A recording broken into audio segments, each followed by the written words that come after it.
Avi. Tapru. Yeah. Let's organize a batch chat. Hi, Batch Samantha. chat this week sometime, maybe Friday, Thursday. I'll put in a word to Pawan. Hi, Akshay. Is Pawan here too? Who's BR? He said he'll join. Kumkum BR is likely Brinda Roy. Oh, hi, Brenda. Brinda Roy.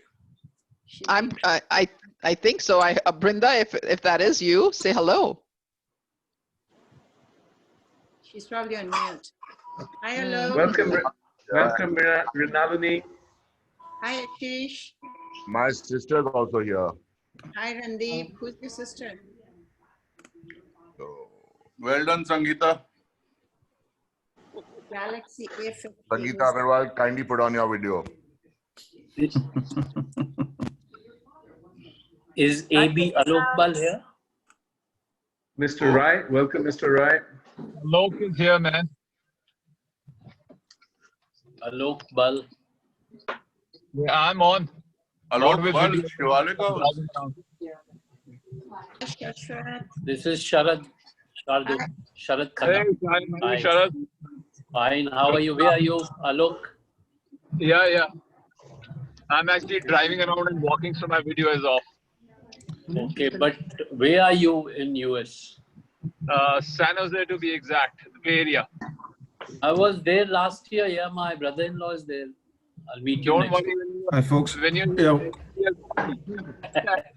We've hit the 105 mark, so I think we're going to get started. The first thing I'm going to do, just so everybody knows, you will all be on mute, just for the initial part of the session.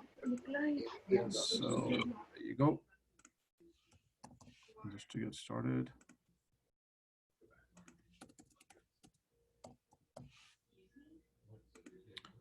The agenda for today is I will be passing it over to Kulpreet, but before we jump in and hear Shaila's session and hear what's going on today, I just want to go through some of the same housekeeping that we do every week, so it shouldn't be new.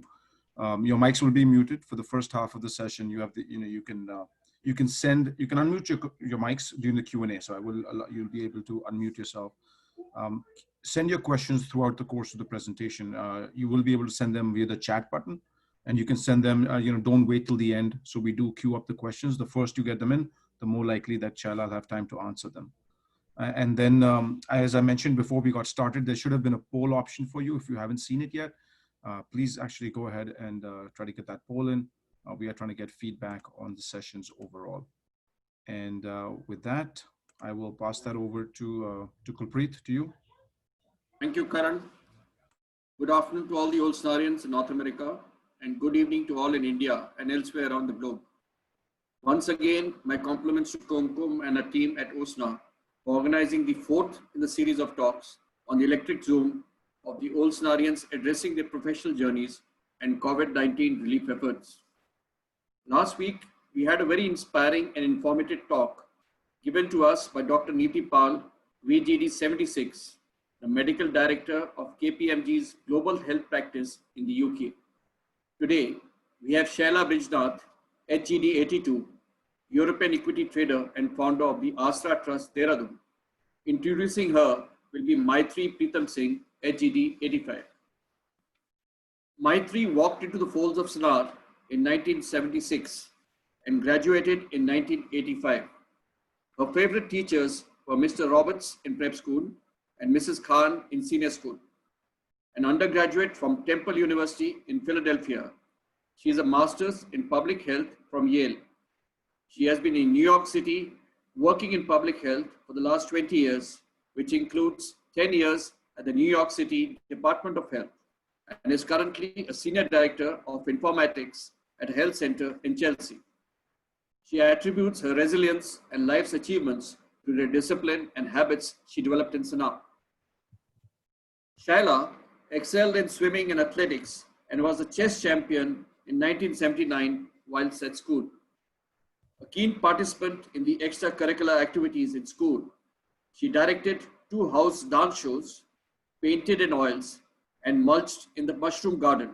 And she is now keen to provide these amazing character rounding experiences for the slum children run by her trust, Aasraa. In her words, Aasraa instilled in her a duty towards the country. The military traditions imbibed in Sinar have meant that whenever times have been tough, the discipline to dig deep and raise one's head has helped recover lost ground. She thoroughly enjoyed and loved the 2 years she spent in school, and she continues to cherish the bonds established. I met Shaila in December 2019 when I attended the Dehradun OS get-together, and on interacting with her, was impressed with the vast canvas of work she does through her trust Aasraa for the children residing in slums. Today, the trust nurtures and educates vulnerable children in over 11,000 schools, 14 remedial centers, 6 mobile classrooms, 2 mobile computer labs, and 2 vocational centers. It has been one great journey from investment backing to dedicating her life to the cause of the downtrodden and homeless children, a journey that deserves a resounding round of applause. Never given has been her rallying call. Before I hand you over to Maitri, I would again like to thank all the OSNArians who have contributed towards the Lawrence School SNAR COVID-19 Relief Fund. We are proud to say that we have achieved the 100% target of 11 lakhs that we had set out for ourselves. Now, without much ado, over to Maitri. Thank you so much, Kulpreet. Hello, friends. Good morning, afternoon, and evening to all the different time zones. I'm excited to be able to introduce you to Shaila Brijnath today. As you will hear, she's had a very interesting life trajectory and is doing some incredible work in Dehradun. I'm especially thrilled to introduce her because in addition to being a close friend, she's also my cousin. Our grandmothers were sisters, and her mother and my father spent a lot of their summers growing up in Solon, where they were in their family home. So I've gotten to know Shaila over the years, but I'm especially thrilled with this Sinar connection.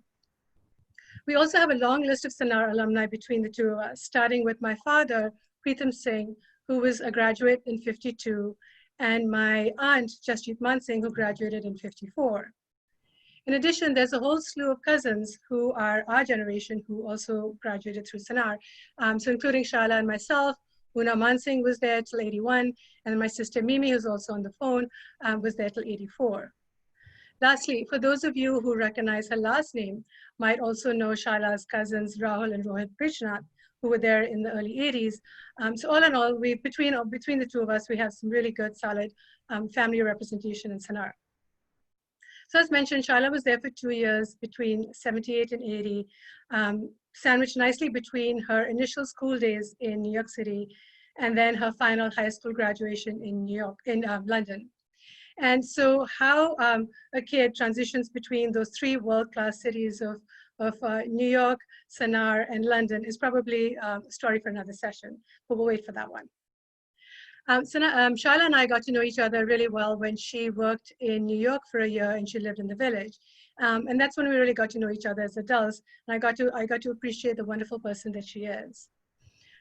So, as we have with a lot of Sinar friendships, you can go years without seeing each other, but then develop this deep and intense friendship as if no time has gone by. And we were definitely able to do that when we spent time together in New York.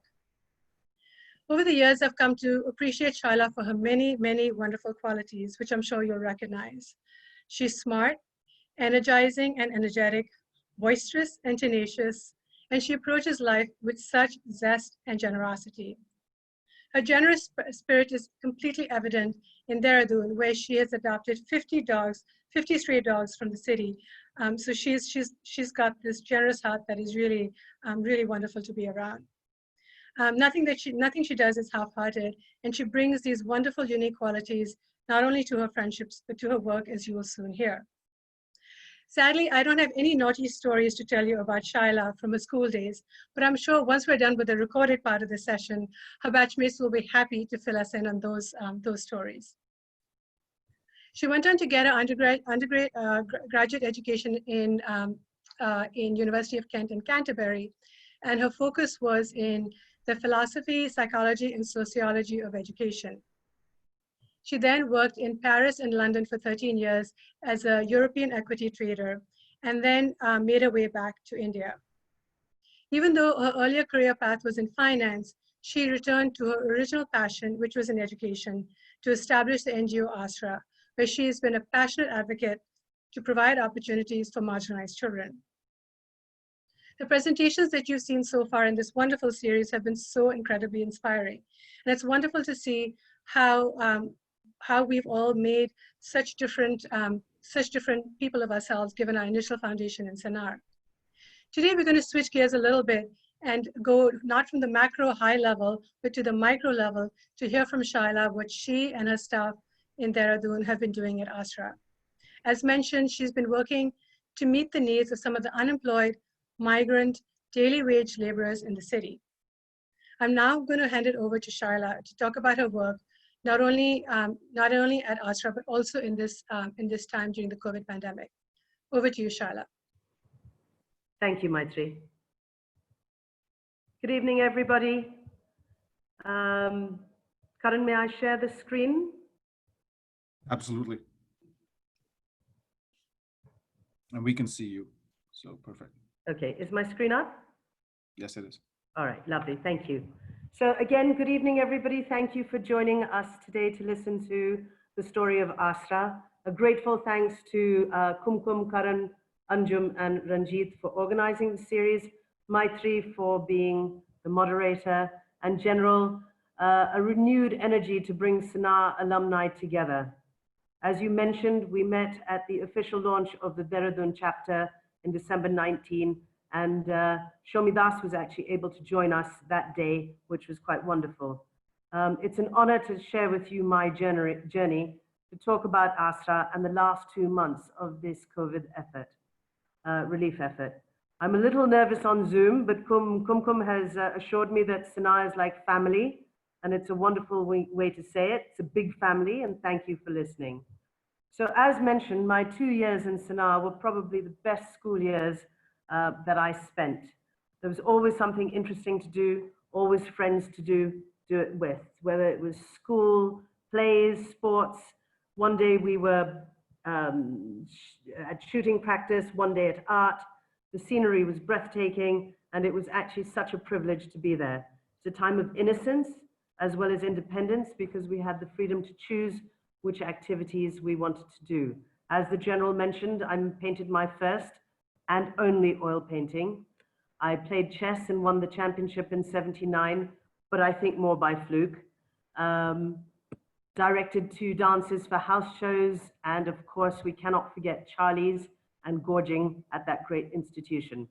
But most importantly, as a child living abroad, it gave me a sense of being Indian. I had to leave because I wouldn't have passed my Hindi board exams, and I shouldn't have pressured that lovely Mr. Batish to let me join swim practice instead of Hindi tutorials. Today, I'm still friends with and in touch with most of my batch, and that's something that not only brings me joy, but about 50 WhatsApp messages every day. Sanar has given me a sense of belonging, team spirit, independence, that fierce determination to never give in tough times, but most of all, Sanar brought me joy. I finished my schooling in London, my degree in Canterbury, it was in education, and then I went in to join the stock markets. Not exactly a normal progression, but it was 1986, it was the year of the Big Bang, and everything was buzzing around the stock markets. It was good fun, it was silly money, and I got to travel quite extensively. I would call them my champagne years. But it became more competitive and more aggressive. I was one of 3 women market makers on the London Stock Exchange, and the pressure was huge. I switched into European equity trading and eventually specialized in the French market, which allowed me to move to Paris, brushed up my French, and lived, I think, in the most beautiful city for 4 years. The last move in trading was in New York. I ran a sales trading desk for the Kester Depot, and that's when I realized that I was missing something huge in my life, and that was meaning. I came back to India for a year, and I jumped onto a train for 11 months and traveled all around India as I put myself back together. The sights, the smells, the colors, all incredible. It was the restart of my love affair with India. It still took me a few years to make the move back to India full-time, but by 2008, I was home and back to my passion, education. I came to Dehradun because my parents had retired here, Ghancha, who you were chatting with earlier, and his wife opened their home to me and introduced me to all of their friends. So it was a very soft landing. In Dehradun, I was looking at various different societies, but saw the need in the slums. Dehradun had become the de facto capital of the newly created state of Uttarakhand, and the city was mushrooming. Construction was everywhere. Hand in hand with the growth of the city, the slums grew, and mainly migrant labor for building sites and rag picking. There was no affordable housing, and most had to settle in riverbed settlements, no sanitation, no water, no electricity, and the children were in rags, not in school. This is why I started Aasraa. This side of India is not what we really want to see. There are 12.5 million children who are aged between the ages of 5 and 14 who are involved in child labor. 25% of children have no access to learning. That is a UNICEF statistic. Aid agencies estimate that 65 million children do not go to school. The percentage is higher for girls than boys, and these figures are staggering. This is the poverty cycle, and it is a repeat cycle. The only way to break it is through education, and this is the vision that Aasraa has, to provide opportunity through education and vocational training. We also adopt a very holistic approach where we combine nutrition, medical attention, clothing, and counseling. We've grown over the last 12 years from 35 children sitting under the Bindal Bridge to almost 4,000 and spread over 42 centers. We have 270 staff now, and we have an amazing, young, vibrant team committed to bringing children off the streets and into school. Sorry, bear with me one moment. Just my screen is stuck, Karan. There we go. This is where our children come from. So we bring them off the streets and in schools into a preschooling program called Street Smart, where we have mobile and early learning centers. Creches for the little ones so that the older kids can attend. And the aim is to mainstream these children into government schools who we are in partnership. This is where our children come from. And this is probably my favorite slide as we bring our children in. This is our outreach team who are continuously out searching for children who are not in school. We also have an NIOS affiliation, and that is National Institute for Open Schooling. That's for children who are too old to be mainstreamed into age-appropriate classes. It's called the OBE program, Open Basic Education, certification for class 3, 5, and 8. And we now have children who have passed class 10 who used to literally live on the streets.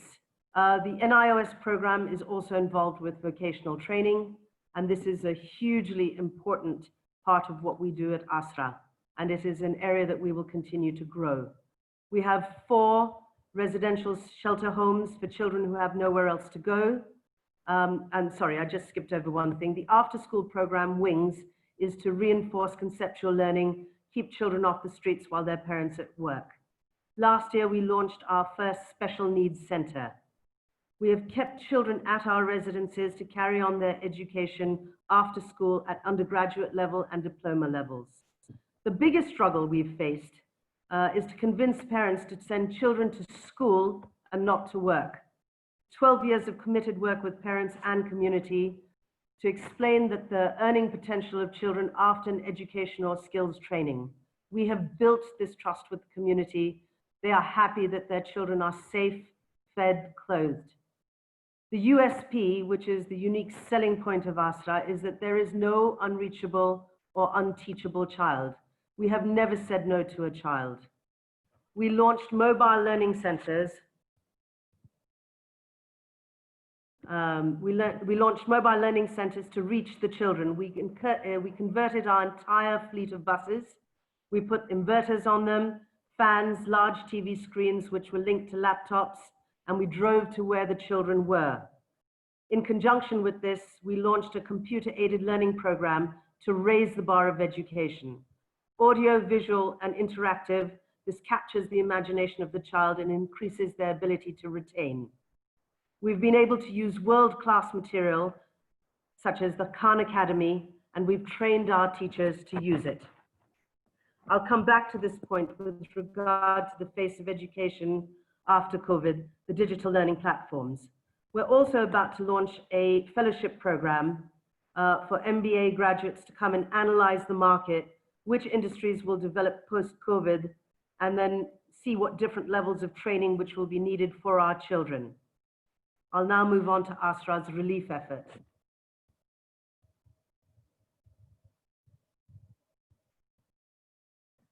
Because of the outreach programs in the slum and rag-picking communities, we were actually ideally placed to penetrate these areas after lockdown.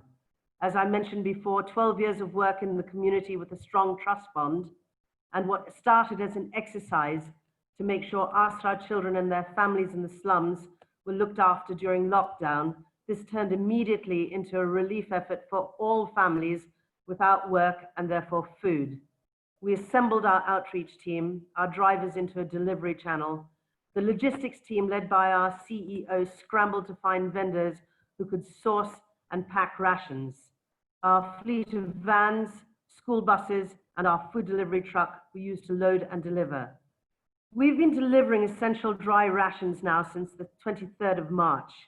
Each pack has been calibrated to feed a family of 6 for a week. It weighs about 18 kilos and costs approximately 1,200 rupees a pack. By the end of today, we had delivered 12,000 packs. That is over 1.5 million meals. We've called our team food warriors because they've been completely fearless and passionate. They know they make the difference between life and death, and they are dedicated to making this difference. Obviously, we've followed all safety protocols: gloves, hairnets, goggles, double masks. We sanitize, and we sanitize. We hose our buses and vans down after deliveries, but the risk is still there, and our teams remain undaunted. We've worked with the government and the district administration. They call us to tell us where the food is needed, and we keep immaculate records as to who, where, when we have delivered, not only to make sure that everyone is covered, but avoiding duplication, hoarding, and profiteering. I have to say, people have been so kind and generous in allowing us to put these ration packs together, from our traditional donor base to complete strangers reading about Aasraa's food program. From institutions to individuals, people just caring and reaching out. It has been utterly tremendous.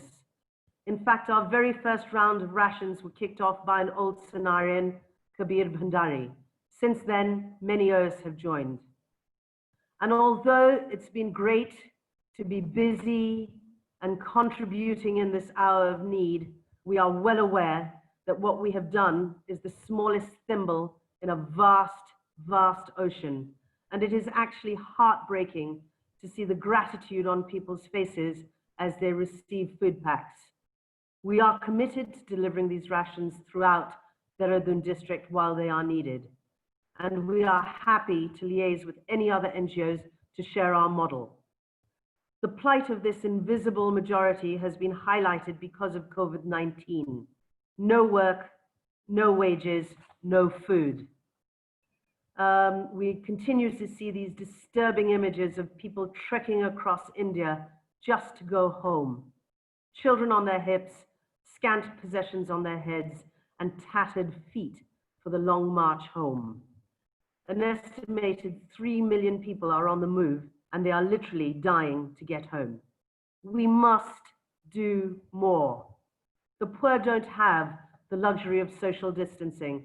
They do not wash their hands because they don't have access to water, and they often sleep 10, 12 to a shanty room. They survive from one meal to the next, and now that very survival has been threatened. We must do more. Please reach out to your family and friends in India. Find your local NGOs, support them. None of this relief work can happen without your support. Our next challenge, let me just show you some images. of our food delivery and people waiting. We have worked with police closely and they have been utterly magnificent. And we're very grateful to be part of this effort. So moving on to our next challenge will be how to reach children in the slums to continue their education. There will be a changing shape to the face of education, as we are sure traditional classrooms will not exist the way that they did before. We're slightly ahead of the curve on this for government schools because of our early learning centers and our computer-aided learning drive. But that material had become a bit stagnant. What has happened as people look to the future is that brilliant new learning systems are emerging, which are fun and interesting and practical. We are talking to the education department to build a partnership model in our schools and to promote the use of tablets and the rotation of classes so that there is social distancing possible in overcrowded schools. We are extremely excited to be working with Pratham to use their digital learning platform. In the meantime, we will develop a delivery model, and we do love a challenge. I'll finish by saying that every cloud has a silver lining, and this is our chance to raise the bar, to deliver better education, to standardize it, and to reach millions of children so that they have an opportunity of a decent education. So while we ride out this crisis, this is what we can do now and help change the face of India for our next generation. Thank you.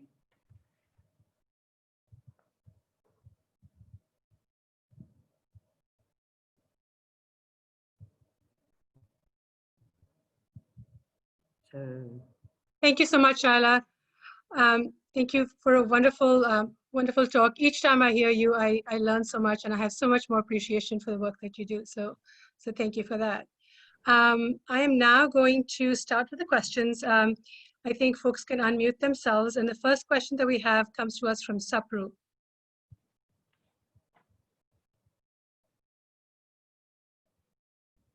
He needs to unmute himself.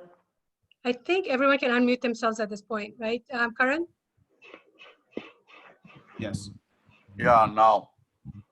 Great. Okay. Hi, Shaila. Hi, Pankaj. So, firstly, I'm confession that I was completely floored by what I saw of Aasraa last year. Your vision, the scale, the planning, all that, truly inspiring. Now, my question is that post-COVID, because this brings in a kind of a things will not be the same after this. So post-COVID, you touched on it briefly, but what is needed to deliver your education model in terms of resources, new skill sets that may need to be acquired? So if you can throw some light on that. Sure. So, obviously we're going to have to follow some kind of social distancing model. Schools cannot be as overcrowded as they were before. And there's a big move being made for distance learning, digital learning, with exciting, as I mentioned, new systems. But we need to have computers, tablets, in order to be able to deliver this teaching. So I think when we go into this next phase, we're going to be doing some very dedicated teacher retraining and fundraising to be able to bring those tablets into play. We're looking at a model also within the slums to create small cells, which will be, we're going to have mapping of our teachers and our children so that people will not have to travel distances. And these small cells will be able to be monitored from within the slum, perhaps even with peer learning, which is also part of the Pratham model.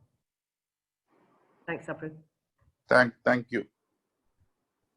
And Shaila, to follow up on that question, what retraining did you need to provide to the teachers so that they could adapt to this new methodology of teaching, a new modality? So you know, most of the teachers at this level are not that familiar with computers or digital learning systems. So the capacity building that we're doing now is to enable them to use these systems to act more as a teacher's aid. But you know, that doesn't also take away from the traditional model of teaching. That's also still important. That'll have to be done in smaller groups in school.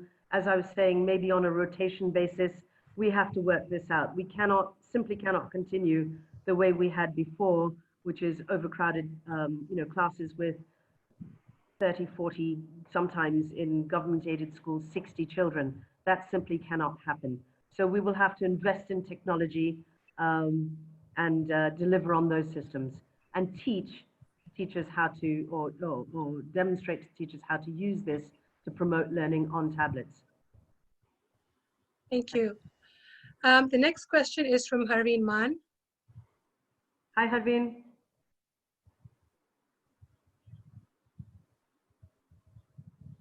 Harveen, you can unmute yourself. Sorry, lovely to hear from you, and just want to compliment you. You are doing God's work, and I mean the magnitude of your work is tremendous, but you know, your effort is also just marvelous. I wanted to ask you about two terms that you used to describe your work as a trader. You used the word champagne years, and that your life at that time lacked meaning and you realized it later. And I'm wondering that to the upper middle class kids who are following that trajectory, you know, that pursuit of those champagne years, what would your message be to them to knit meaning into their lives?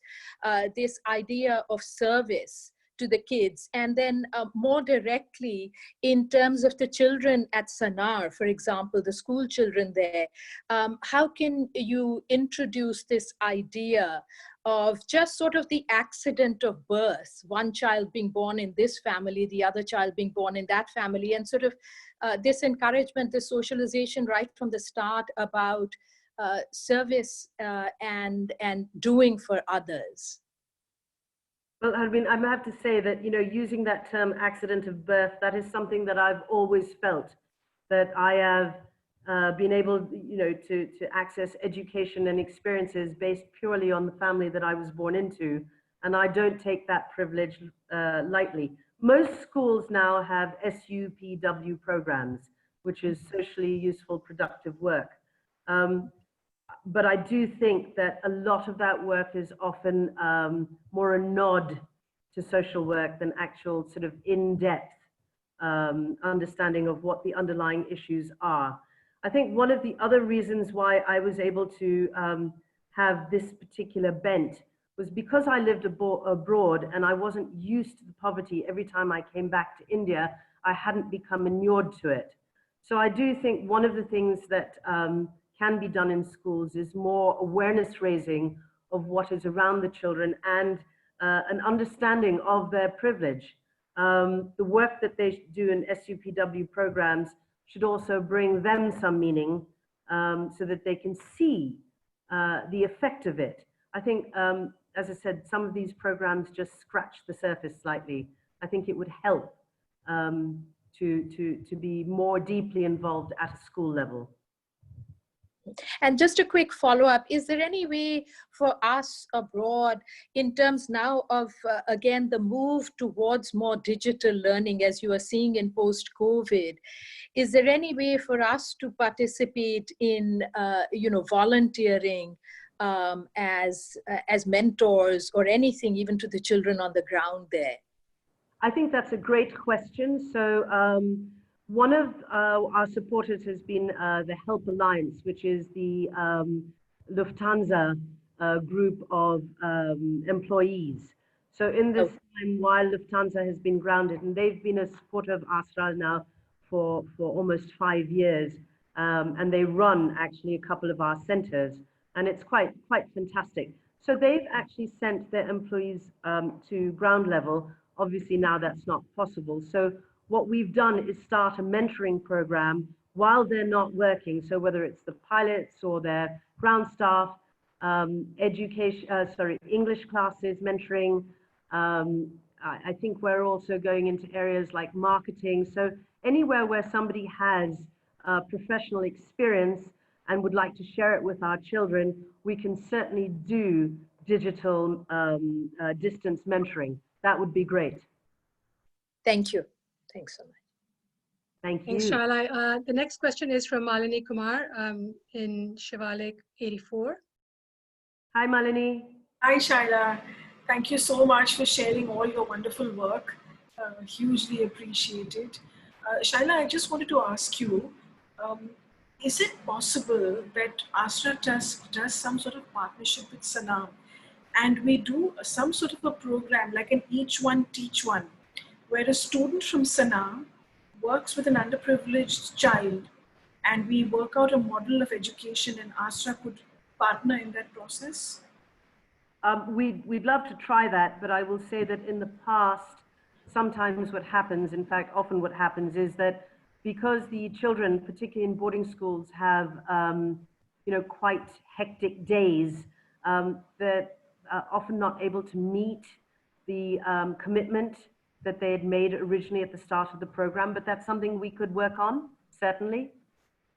And it's almost like an adopt a friend in a different school. And that's quite an enriching thing. So we can definitely look at that. That would be great. Okay. Thank you. Made some follow-up work there after we're done. I'm going to switch it over a little bit and talk about some of your work around COVID. So question from Kumkum.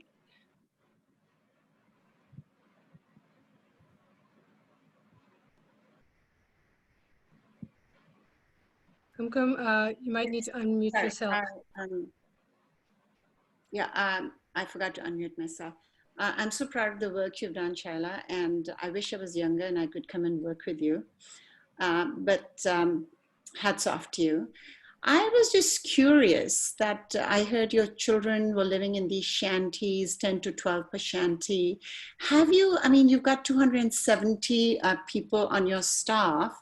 Are you keeping any record of the COVID cases there? Or Yes. are you too overworked? Have you had a lot? What is your... No, we haven't had any COVID cases, except I have to qualify that. There are 4 areas in absolute lockdown quarantine, so we don't actually know the figures coming out of there.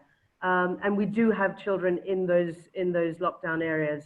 So those specific areas we don't know about. But so far, by the great grace of God, and I don't know how almost, we haven't had any reported cases amongst our children or their families. No. So these families...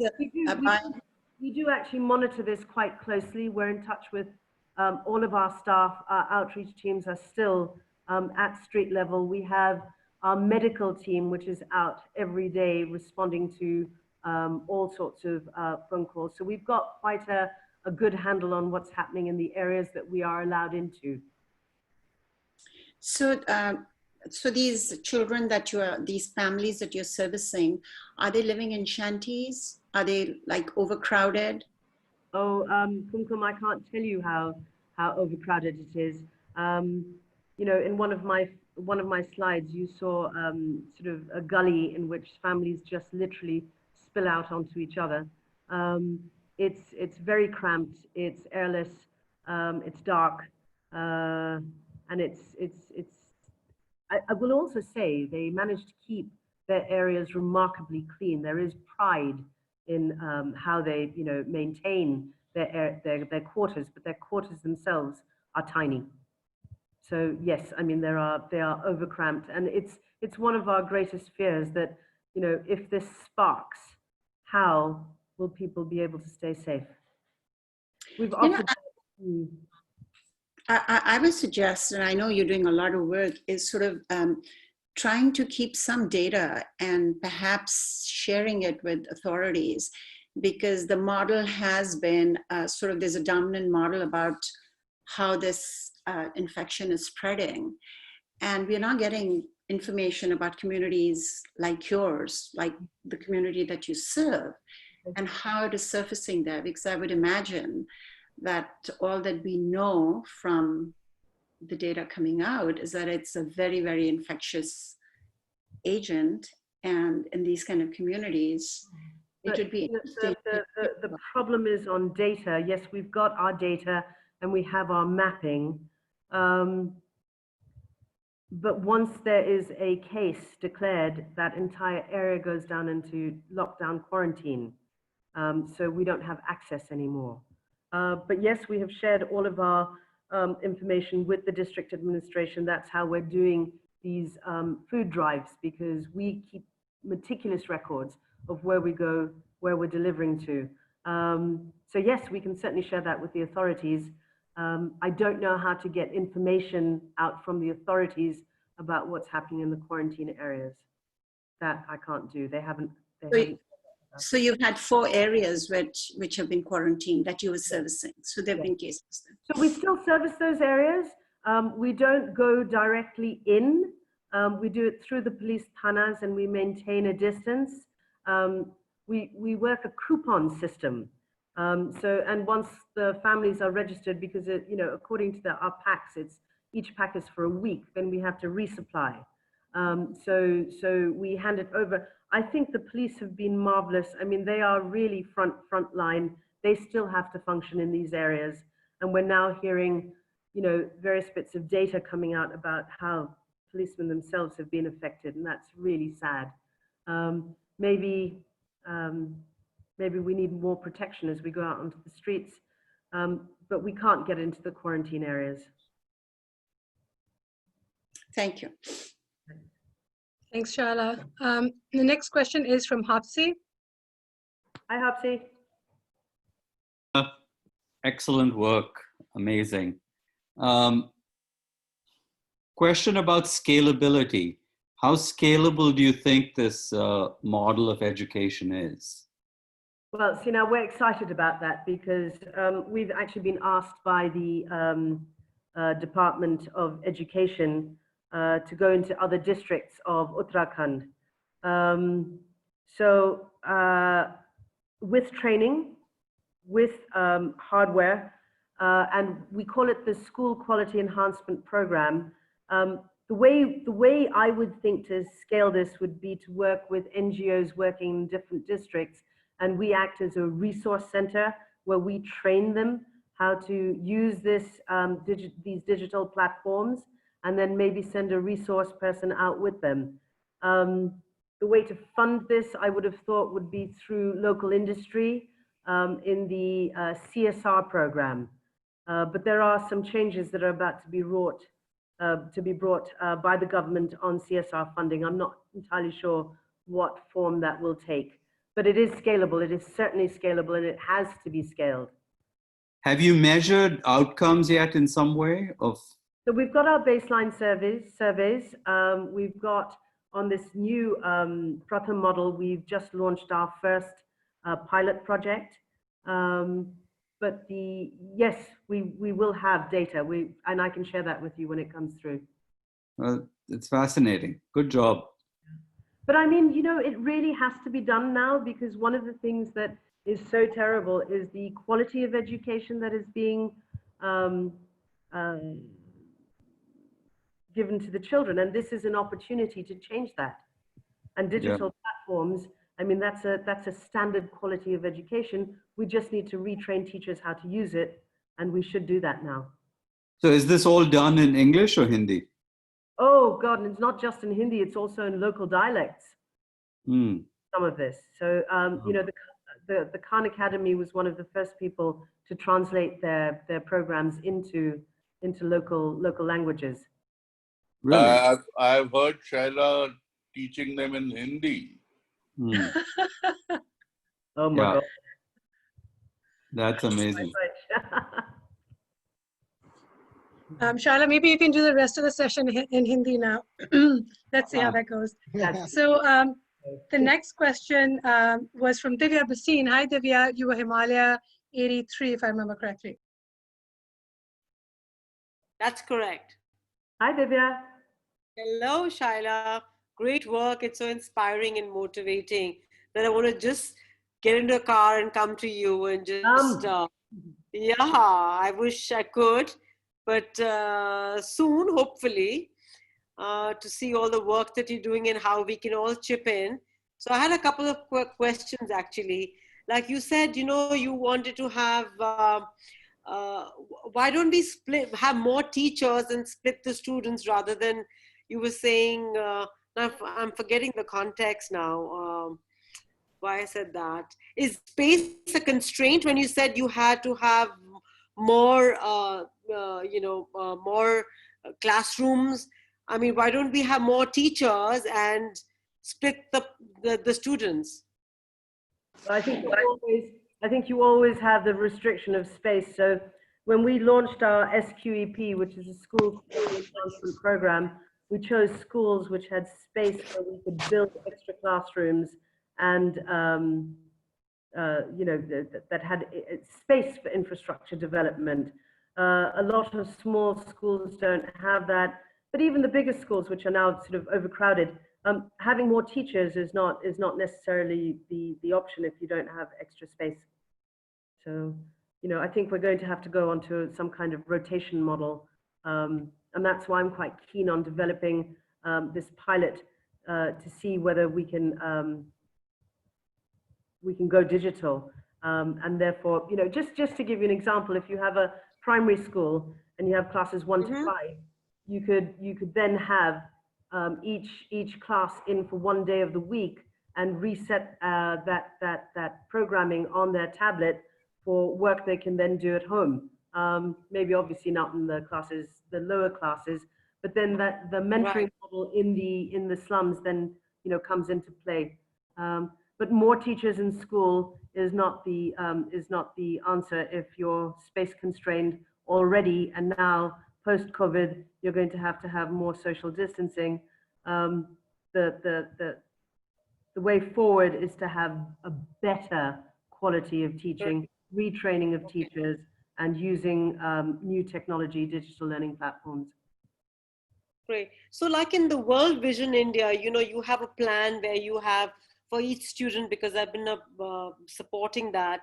But I mean, you have for every student, do you have a plan like that too in Aasraa, where you can have, if you support one student through 5 years, how much would it be and everything? Because I think if you have the numbers, maybe that works.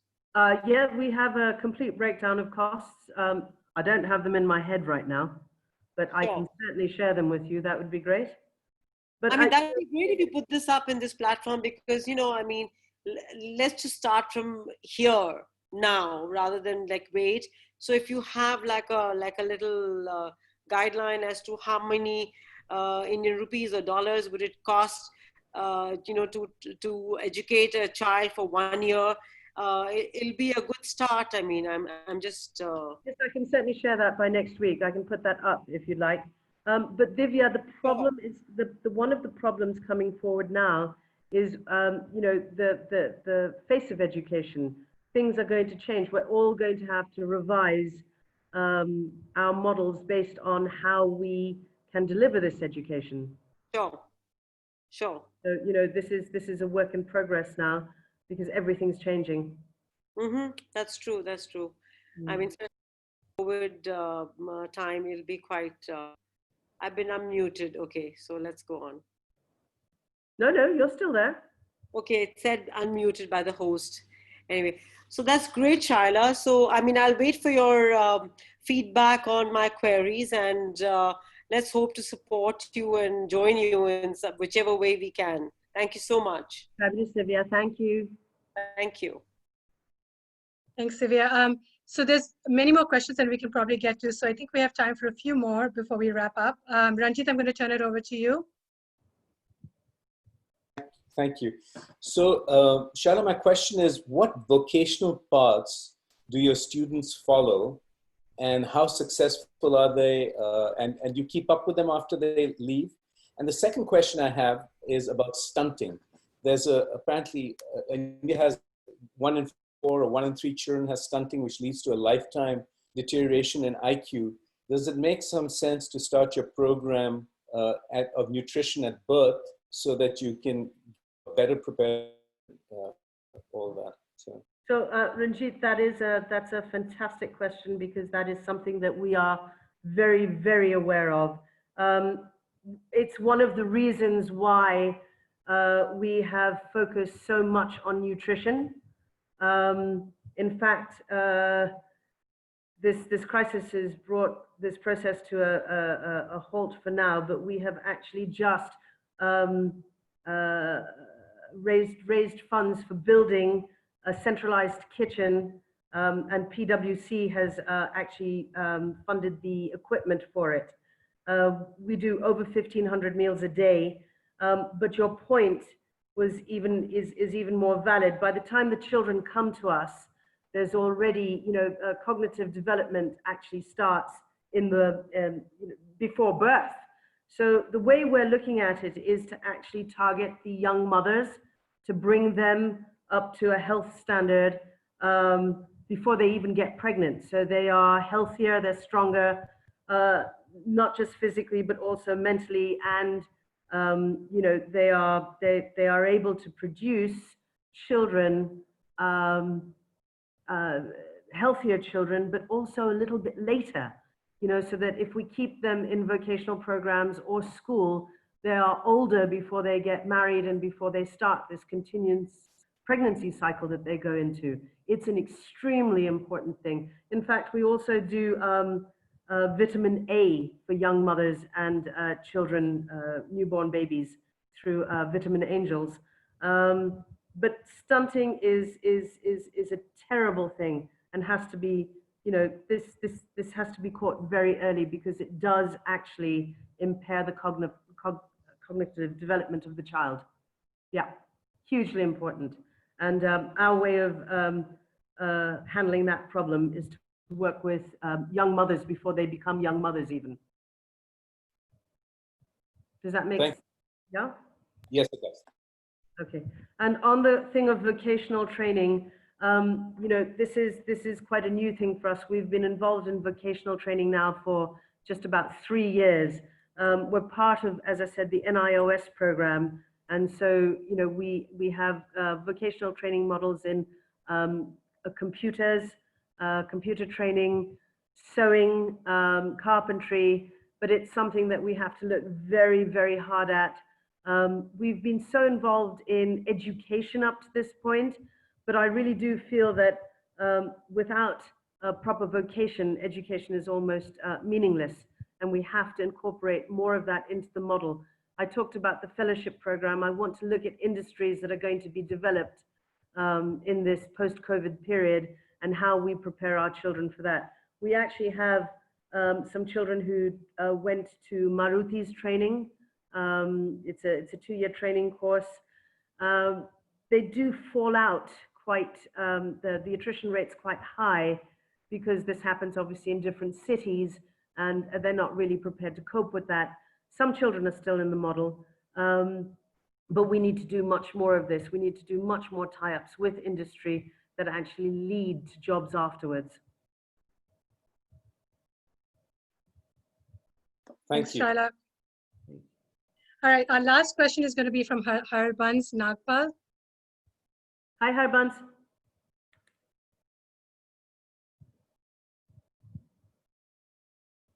I think, Harbans, you need to unmute yourself. And okay, I'm going to ask his question for him. How do you stay positive and in good cheer? Oh my God, every day is a challenge. Yeah, no, I mean, you have to. I mean, obviously I'm not always as chirpy as this, and I've got quite a pushy, nasty side to me too. But that usually gets reserved for government and the education department. But the children are so the actual reply to that question is the children are so positive. When they come to us, they come with their smiles, and they come from backgrounds, their daily living conditions are so horrible. And believe you me, if they can smile, we can smile. I think it's Yeah, it's not difficult to stay positive when you're surrounded with these children. It's lovely. It's a challenge. I like challenges. Thank you. Thanks a lot, Shaila. This has been wonderful. Thank you also to Karan, who's been silently managing all of us behind the scenes. So I think we're going to turn it over back to you, Karan. Thank you. And what I'm going to do actually is, we normally end this with, can you see my screen? Yes. Okay. We normally do, after this, when we're wrapping up, we do a sort of a like, share, follow, and I always talk about how OSs in the US and globally are trying to share more and get more involved. Well, I have some news on that front. Kumkum just informed me, and some of you all may have received emails, but the OSSOldScenarium.com webpage is up and running. The big thing, I think, that the focus has been, the idea is around networking. This is a new platform. It's the official platform, and it's also what the organizations like IIT, IIM use for their networking. So it's a very established platform. A lot of thought has been given to privacy. When you do get your access, some of you all may have received emails already. There's these little 3 dots on the right there that get you into your settings, where you can actually choose who gets to see your email, who gets to see your phone numbers. And so you can really dictate in terms of how your information is shared. You don't have to share anything, but the idea behind this is to get people to start networking and engaging with each other. So I strongly encourage you all to create that profile, and obviously to make sure that you're still following us on Facebook and the Instagram, all the sort of standard things that we have going on. And if you have nothing else, then I will move on and pass this on to the sort of school song, which we normally end with. So if everybody can stand for the school song. Oops. Dan?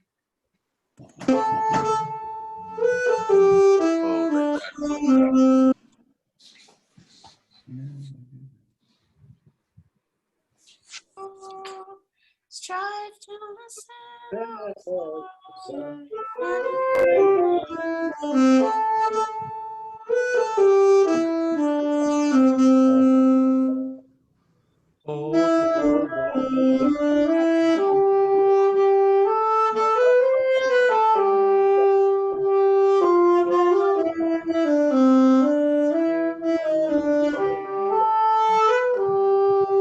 Stick it.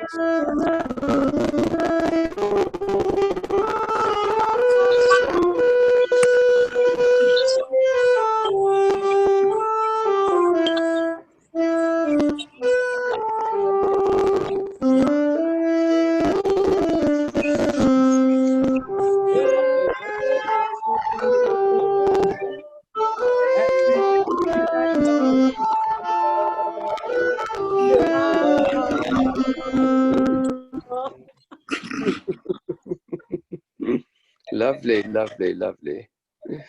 Thank Great you, show. guys. Well done. Well done. Thank you so much. Please do come next week too. We have someone even more junior than Shaila, and they're not CEOs, they're not ambassadors, but they are very, very, very inspiring. Thank you so much, Shaila. Thank Wonderful. you. And Is this over? This list. Well, you can hang out for a little while. Okay, Shaila, you're Shaila, awesome. Shaila, unofficial question. Yes, Pankaj. Pankaj, if you have a drink before you ask the question. So, your most memorable. Why are so many people talking?